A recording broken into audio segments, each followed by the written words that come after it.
Hello everyone, I'm Jay from TechForce, and today we are looking at business email compromise, BEC in short, right? It's been on the rise. So what is BEC, business email compromise?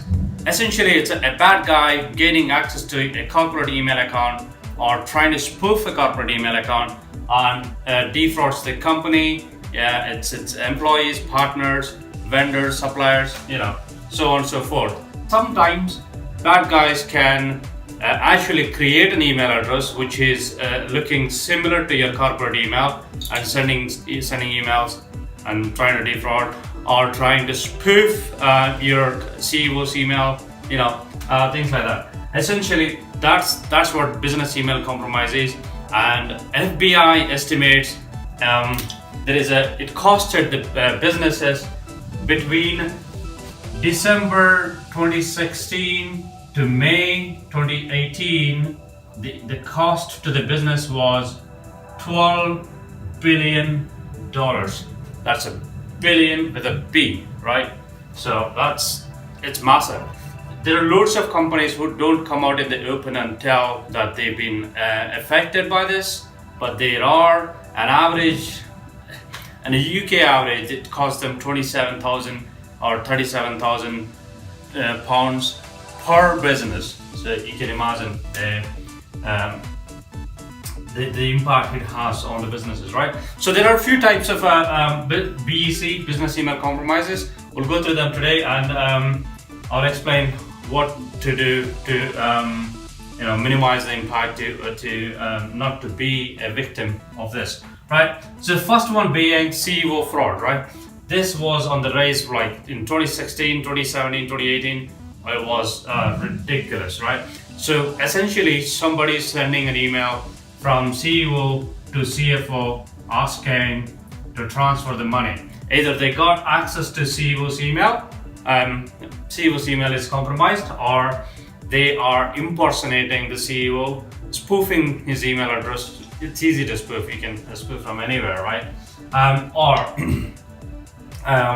creating an identical domain, sending an email. So whatever it is, so sending an email from CEO to CFO asking to transfer the money. Usually they say it's urgent, they need to clear a transaction somewhere in Europe or whatever, and then it's done. We have seen the businesses, I'm sure you've seen a business in a football club in Edinburgh, near Edinburgh, transferred 1.2 million pounds, right? So that's just an example. It's not essentially a CEO fraud. This is something else, but we'll go through in a minute. Right, supplier fraud, right? So essentially, they are impersonating with some sort of research, market research, and some social engineering. You could easily guess who your suppliers are. You can easily come up with the supplier names or a compromised email account, and they go through all the emails and see who the suppliers are. So they usually send an email saying, we have just changed our bank details, please transfer the money to this new bank, right? So be very careful. Anything with the fund transfer in the business nowadays is you have to double check, right? So unless it's proven legitimate, it's not legitimate, okay? Right, so lawyers, another one. So usually lawyer asking you to send some sensitive information or do some urgent funds transfer. Usually this happens at the weekends or usually this happens on Fridays or towards the end of the week, right? So, and there is always some urgency in it, right? So vendor emails, this is essentially somebody getting access to your, as I said earlier, a corporate email account, compromising corporate email account, and sending invoices to everybody in the contact list, right? Everybody, hoping that somebody will fall for it. So these are the most common ones. So what actions you should take to not to be a victim of this scam, right? The most important thing, right? Educating your employees. Security awareness. Awareness is the key, right? educating your employees. More than 91% of the cyber attacks starts from an email, and most of them from a social engineering or phishing attack, right? So why do you want to take chances? Just educating your employees.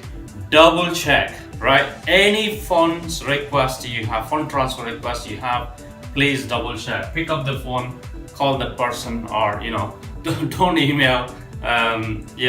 Just speak to that person somehow. Pick up the phone. And speak to them, right? Double check. Have a really good email security solution. The regular anti-spam, anti-malware, antivirus solutions may not stop this type of attacks. I have a really good email security solution. That there are some really intelligent solutions now. The solution that alerts you, oh, this is the guy you haven't spoken to before, or this domain looks suspicious, or this domain looks impersonating, and there's so many like that, which will really help you have a really good solution, right? And finally, and most importantly, common sense, my friend. Common sense, right? If your CEO is asking you to transfer so much money, you have to ask yourself why, and why now. Just use the common sense, right? Okay. There is another type of scam as well, which is phishing, done by telephone. We will look into that in another video. And thank you very much. You have a great day. Thanks for watching. If you found this video helpful, please like and comment below. And for more good stuff, more useful tips and tricks, follow our company LinkedIn page, as well as subscribe to our YouTube channel. You have a great day. Thank you.